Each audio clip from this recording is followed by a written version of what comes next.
dia a todos. Bom dia. Eu confesso para vocês que eu tenho sido grandemente abençoado em todo esse congresso. Tem sido muito bom compartilhar a palavra de Deus, ouvir as experiências dos irmãos. E realmente eu já estou sentindo saudades do Rio Grande do Sul. Gosto muito do Sul, como eu digo para vocês. Morei um tempo no Sul. E no grande conflito, nós temos alguém que é acusado. Deus é acusado, não é verdade? E como Deus é acusado, ele precisa fazer certas coisas para provar que essas acusações contra ele não são verdadeiras. Nós acabamos de ver que a última reivindicação do caráter de Deus aqui na Terra vai ser qual grupo? Os 144 mil. Que vão ser aqueles que vão provar que realmente a lei de Deus pode ser obedecida perfeitamente. São aqueles que, como diz no grande conflito, viverão na presença de um Deus santo sem um intercessor. Então Deus está fazendo coisas, está tomando medidas para que o seu caráter seja reivindicado. Na obra de sustento próprio, acontece também um grande conflito. E acusações também são feitas. E uma dessas acusações é que é um ato de deslealdade para com a igreja, querendo dizer organização, que o Ministério de Sustento Próprio venha a aceitar dízimos. E por isso que nessa manhã nós vamos falar sobre o dilema do dízimo. Quero deixar claro para vocês que a minha intenção não é desencorajar pessoas de devolver o dízimo, não. A minha intenção não é desencorajar ninguém a devolver o dízimo para a organização, não é isso, mas esclarecer esse dilema. É pecado ou não é? O que eu devo fazer? Em quais circunstâncias eu poderia ou não usar o plano B? É isso que nós vamos ver nessa manhã. E admito que é a primeira vez que eu prego sobre esse assunto em forma de palestra, assim, em uma convocação ou um congresso. Mas vi que havia há necessidade de se esclarecer esse assunto. Bom, vamos falar então do dízimo. No Antigo Testamento, lá em Levítico 27:30 diz: também todas as dízimas do campo, da semente do campo, do fruto das árvores, são do Senhor, santas são ao Senhor. Então o dízimo pertence a quem? Ao Senhor.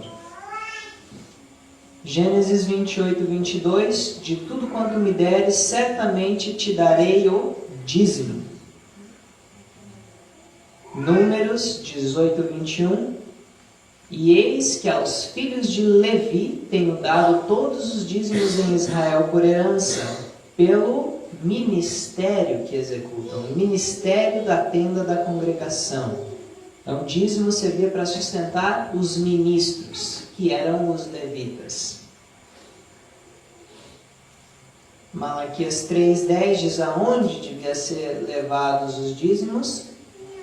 Trazei todos os dízimos à casa do tesouro, para que haja mantimento na minha casa. Alguns princípios do Antigo Testamento. Agora vamos para resumir, no Antigo Testamento nós vemos que os dízimos pertencem ao Senhor, e como tudo veio de Deus, é o nosso dever devolver 10%, a 10ª parte. E nós vimos que o dízimo era para sustento dos levitas, ou seja, os ministros de Deus ali da época. Agora vamos ver a base bíblica para o Novo Testamento. O que a Bíblia nos diz? 1 Coríntios 9, versos 13 e 14. Não sabeis vós que, aqui falando da dispensação judaica, os que administram o que é sagrado, referindo-se aos levitas, comem do que é do templo, e que os que de contínuo estão junto ao altar participam do altar, assim também ordenou o Senhor, agora na dispensação cristã, que os que anunciam o Evangelho, ou seja, os pastores, que vivam do Evangelho. Então nós vemos que os ministros deviam ser sustentados, só que, além disso, nós vemos agora um princípio que é mais abrangente aqui. É os que anunciam o Evangelho, que vivam do Evangelho. Então o dízimo é para sustentar aqueles que pregam o Evangelho. Então, o princípio mesmo, o dízimo, é para o avançamento do Evangelho. Mas nós vamos ver, a palavra de Deus esclarece muito bem como pode usar, como não pode usar, e é isso que nós vamos ver. Continuando no Novo Testamento, fala da mudança do sacerdócio. Hebreus 7, versos 5 e 12. E os que dentre os filhos de Levi recebem o sacerdócio têm ordem, segundo a lei cerimonial, de tomar o dízimo do povo. Mas agora olha só, porque mudando-se o sacerdócio, necessariamente se faz também mudança da lei. Mudança da lei cerimonial, mudança na questão dos dízimos.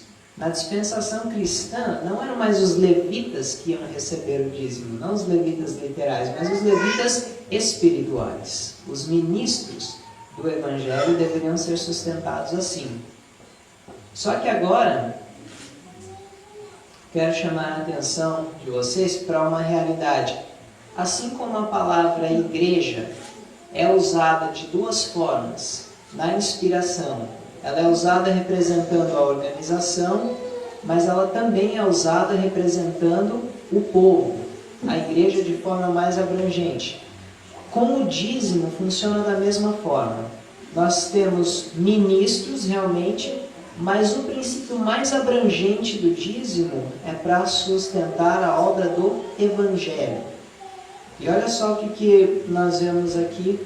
O que Pedro fala sobre o sacerdócio, lá em 1 Pedro 2,9?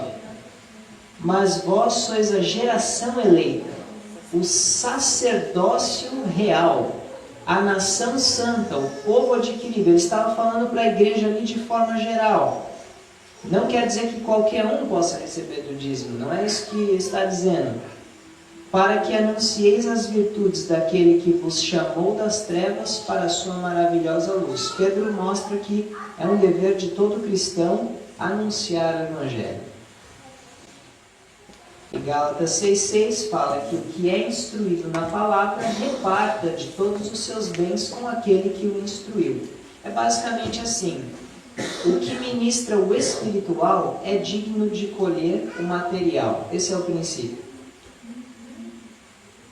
Então vamos ver, o dízimo na Bíblia, resumindo, pertence a Deus, serve para levar avante a obra do Evangelho, deve ser trazido à casa do tesouro. Conselho sobre mordomia, página 65, nos diz: pede que o reconheçamos como doador, Deus, de todas as coisas, e por essa razão diz: de todas as vossas posses reserva a 10ª parte para mim, além das dádivas e ofertas que devem ser trazidas à casa do meu tesouro. Agora, me responda um negócio. O que é para ser trazido à casa do tesouro? Os dízimos ou os dízimos e as ofertas? Dízimos e as ofertas têm que ir à casa do tesouro. Já lanço uma pergunta para os irmãos. Sendo assim, que é o que a Bíblia diz, se o ministério de sustento próprio ele não é digno de dízimo, será que ele é digno de oferta? Não. Se a casa do tesouro se limita à organização, ninguém deveria nem devolver dízimo e nem dar oferta ao ministério de sustento próprio. Entende? Porque os dízimos e as ofertas têm que ser trazidos à casa do tesouro. Mas a questão que nós vamos ver aqui é: o que é casa do tesouro? Continuando. É essa a provisão que Deus fez para levar avante a obra do Evangelho. Dízimos e ofertas para levar avante a obra do Evangelho. Conceito repetido constantemente. Agora vamos ver a história do dízimo na Igreja Adventista do Sétimo Dia. Nos primeiros anos da Igreja Adventista do Sétimo Dia, homens que pregavam a mensagem em tempo integral dependiam para seu sustento do apoio do próprio trabalho ou de ofertas voluntárias espontâneas dos irmãos. Ou seja, eles pregavam, mas eles tinham que trabalhar para ganhar o próprio dinheiro. E estas condições não eram favoráveis ao avanço da causa, porque tornavam o salário dos obreiros algo espasmódico e instável. Mas em 1859, um plano mais regular para o apoio dos ministros adventistas foi estabelecido, chamado de doação sistemática. Doação sistemática não era dízimos ainda, mas era um sistema assim regular para sustento das pessoas que pregavam o Evangelho. Quando os planos para a manutenção e expansão da obra foram ampliados, o espírito de abnegação foi estimulado até que, à luz da Bíblia, foi revelado o sistema de dízimos e ofertas. A luz foi vindo de forma gradual. A princípio era uma coisa assim esporádica, ficava muito difícil para os ministros. Depois a doação sistemática, que cada um separava uma quantia e dava sistematicamente. E depois veio a luz da Bíblia sobre a questão de dízimos e ofertas, que aí ajudou muito na obra. Vamos ver qual é o plano A de Deus. Aqui nós temos a questão de plano A e plano B de novo.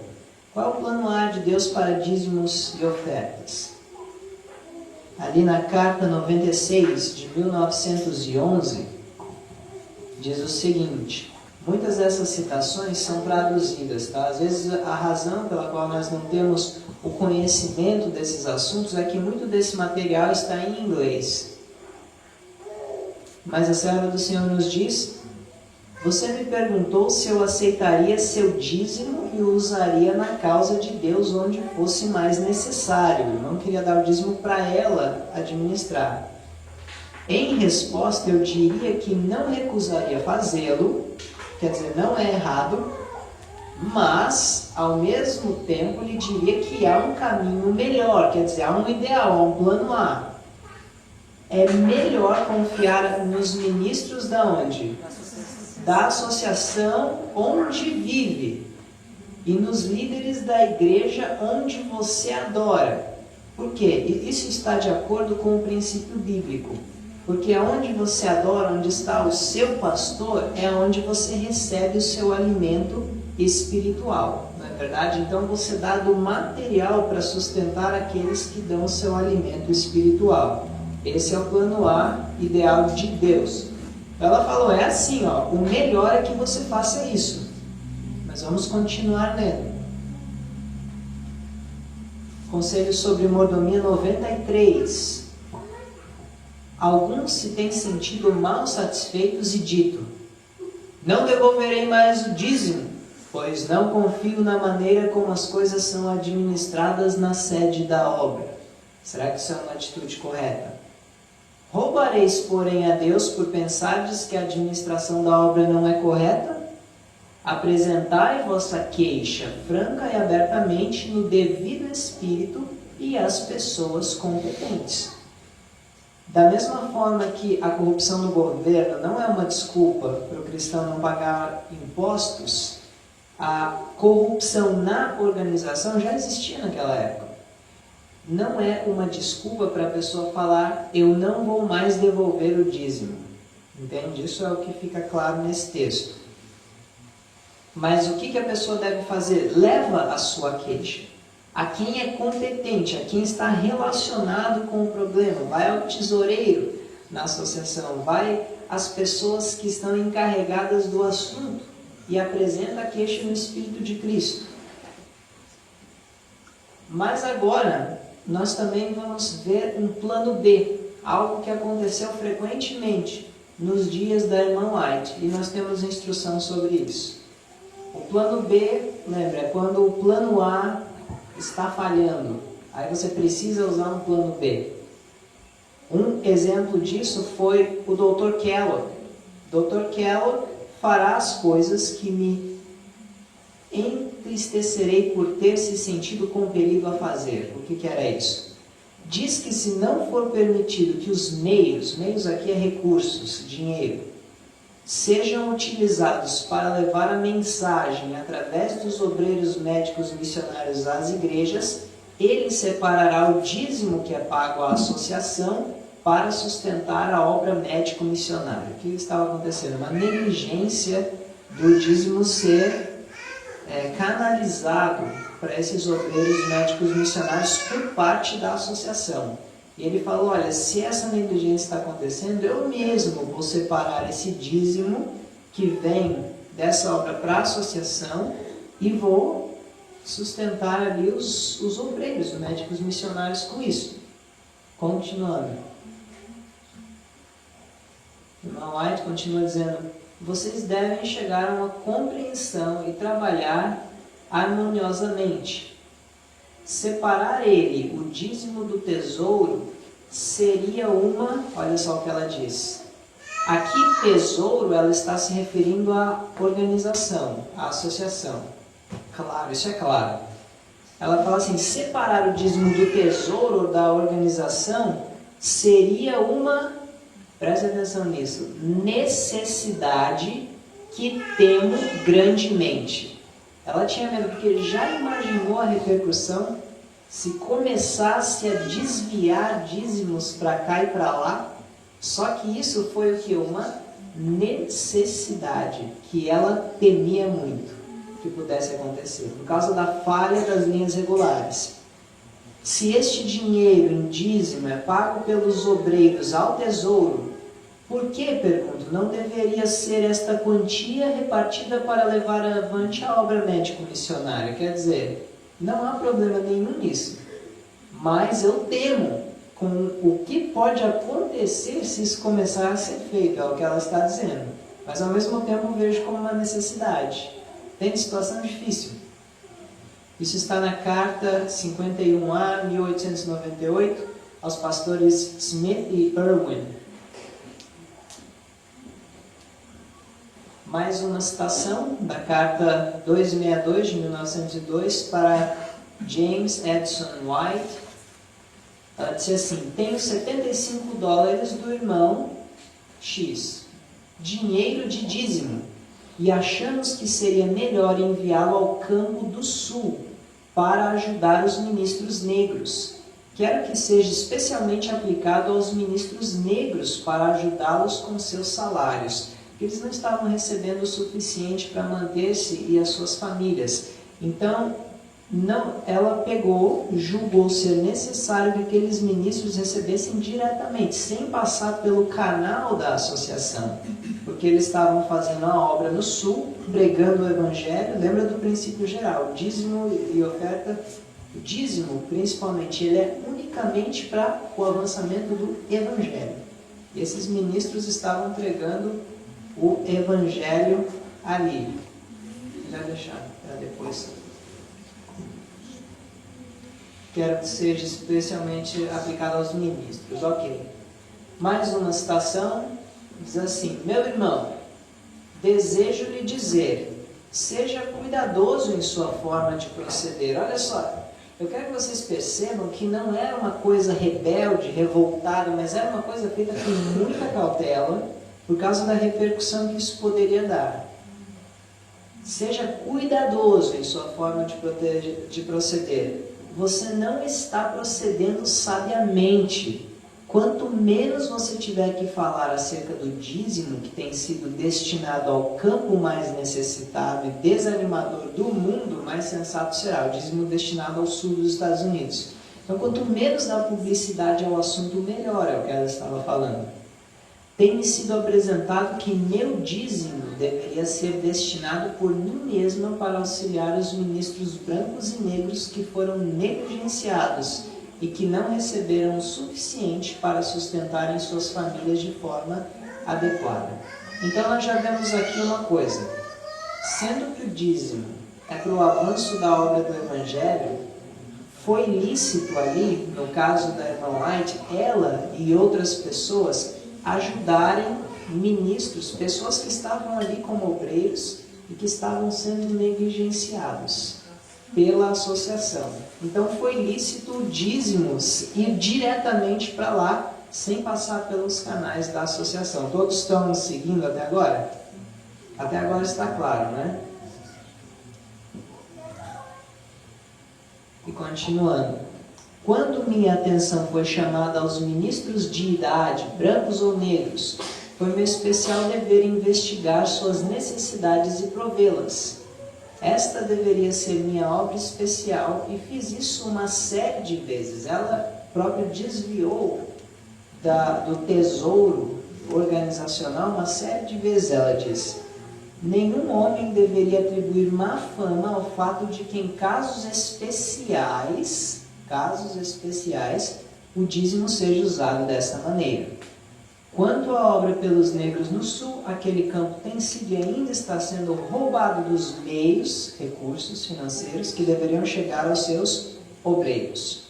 Isso é só para dar mais ênfase ao que a gente falou. Agora, olha só uma definição mais ampla de tesouro. O que é casa de tesouro no sentido mais amplo? Casa do tesouro. Se houve casos nos quais nossas irmãs, aí falando de outras irmãs, destinaram seu dízimo à ajuda dos ministros, trabalhando pelos negros no sul, que todo homem, se for sábio, fique quieto, não dá publicidade. Eu mesma tenho destinado meu dízimo às causas mais necessitadas que têm me sido apresentadas. Agora, prestem atenção nisso aqui. O que é a casa do tesouro? Tenho sido instruída a fazer isso.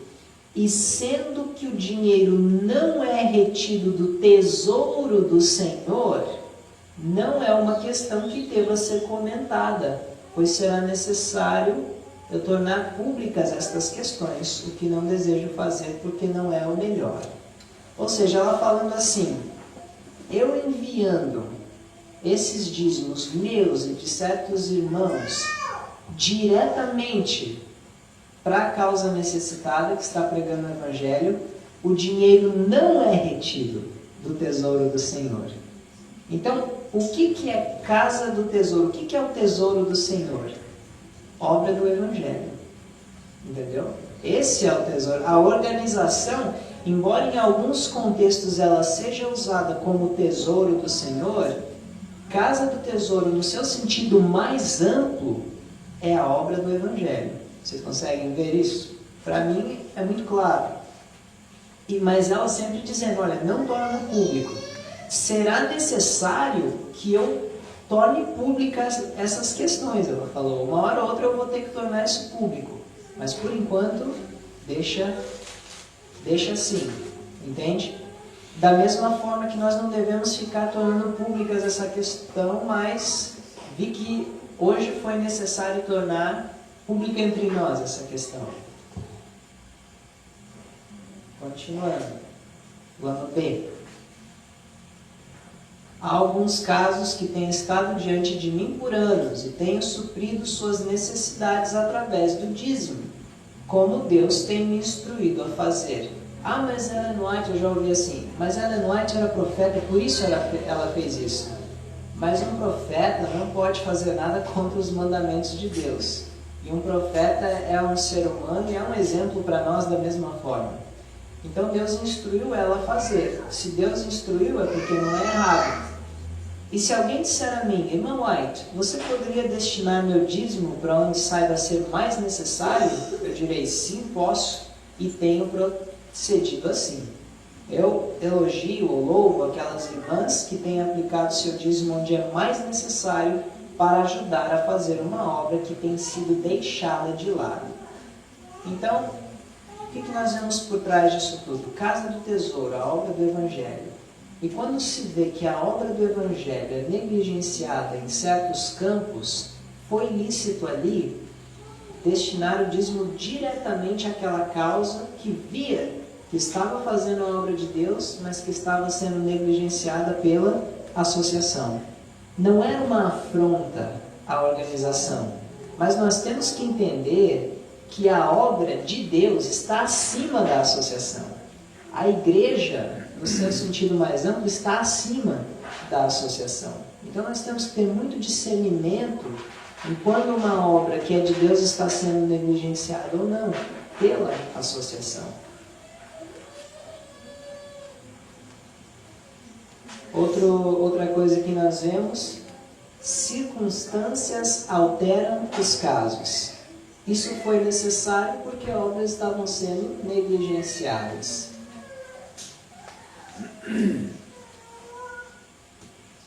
Bom, é mais repetindo o que nós já lemos. Então, planos A e B, vamos ver. Número 1. É melhor confiar nos ministros da associação onde vive e nos líderes da igreja onde adora. Isso é o que é o ideal. Plano A, fazer. 2. Infidelidade dos líderes não é desculpa para deixar de devolver o dízimo. Número 3. Separar o dízimo do tesouro, ela está falando aqui da organização, seria uma necessidade que temos grandemente, foram as palavras de Ellen White, 1898. 4. Não deveria dar-se publicidade ao assunto do desvio do dízimo. E 5, ela disse também em 1905, 7 anos depois que ela fez a primeira declaração do tesouro do Senhor, ela falou: enviando o dízimo diretamente às causas necessitadas, ele não é retido do tesouro do Senhor. E 6, o plano B, que é devolver o dízimo não pelas linhas regulares, é para casos de obras negligenciadas pela associação. E 7, circunstâncias alteram os casos. São pontos que nós tiramos de todas essas citações. Agora vamos ver o que aconteceu. Havia muitas restrições e proibições por parte da associação naquela época, quando a profetisa ainda era viva. E no Southwestern Union Record de 1987, que é o relato da União Sudoeste, diz assim, hoje, isso é uma declaração da associação, fala assim: hoje o número crescente de ministérios independentes, aqui está falando de ministérios de sustento próprio, competem vigorosamente por uma porção maior dos dólares de dízimo dos adventistas, dinheiro de urgente necessidade, a obra principal da igreja. Então, nos olhos deles, obra principal era a obra da associação e os ministérios independentes ficavam sendo uma coisa secundária. Enquanto não é assim, são dois braços da obra de Deus. Os dois são importantes. Mas já naquele tempo, que é interessante, quando a profetisa estava viva, já acontecia essa questão do dízimo, esse dilema por causa do dízimo. É o mesmo que foi antes, é hoje. A mesma coisa existe. Um voto aqui da Assembleia da Associação Geral, publicado na Review and Herald, em 14 de maio de 1908, diz o seguinte: decidido que para quaisquer empreendimentos especiais para os quais doações forem solicitadas do povo, deve-se primeiro receber a sanção da Associação Geral e da União na qual tal empreendimento ocorre, e que qualquer pessoa enviada a solicitar tais doações primeiramente receba credenciais adequadas de sua união e que planos satisfatórios sejam feitos, certificados por escrito com a união e associação local onde deseja fazer a solicitação antes de iniciar. Então o voto era assim: se alguém quer pedir recursos de algum lugar, tem que primeiro pedir à associação. Foi esse o voto tomado em 1908. Mas agora, será que a profetisa da nossa igreja, o que será que ela disse sobre isso? Sobre essas restrições que eram colocadas sobre os ministros de sustento próprio, os obreiros de sustento próprio. Olha só, falando sobre esse voto, olha só o que a serva do Senhor falou. Quando leio a resolução publicada na Review, colocando tantas restrições sobre aqueles que podem ser enviados para angariar fundos para a construção de instituições em campos necessitados e destituídos, senti muito pelas suas restrições. Não posso senão entristecer-me, pois a menos que a graça conversora de Deus entre nas associações, será tomado um curso que trará o desagrado de Deus sobre elas. Já tivemos suficiente do espírito de proibição, ou seja, foi contra esse voto. E olha que foi um voto tomado por quem? Associação Geral. Entendeu? Não é todo o voto da Associação Geral que é a voz de Deus. Entende como nós falamos ontem? Porque aqui foi uma medida imprudente que ia restringir a obra. E ela repreendeu esse voto. E aí ela diz: representações têm sido feitas a mim de uma obra que não leva as credenciais divinas. As proibições impostas sobre a obra daqueles que desejam advertir o povo das cidades dos juízos que virão em breve deveriam ser todas removidas. Ninguém deve ser impedido de levar a mensagem da verdade presente ao mundo. Que os obreiros recebam suas direções de Deus, ou seja, ao invés de pedir autorização. Quando o Espírito Santo impressiona o crente a fazer uma certa obra para Deus, deixe o assunto entre ele e o Senhor. Carta da Sra. White aos oficiais da Associação Geral, 26 de maio de 1908. Ou seja, essas restrições, essas proibições de dizer que tudo tem que ser através do canal da associação, tudo se tem que pedir uma autorização, isso não é a vontade de Deus. Não é. E a irmã White é enfática nisso. Deixa eles trabalharem, é o que ela falava. Deixa, eles estão fazendo a obra do Senhor. Deixa eles angariarem fundos, não tem problema. Não é assim, Deus é o dono do ouro e da prata.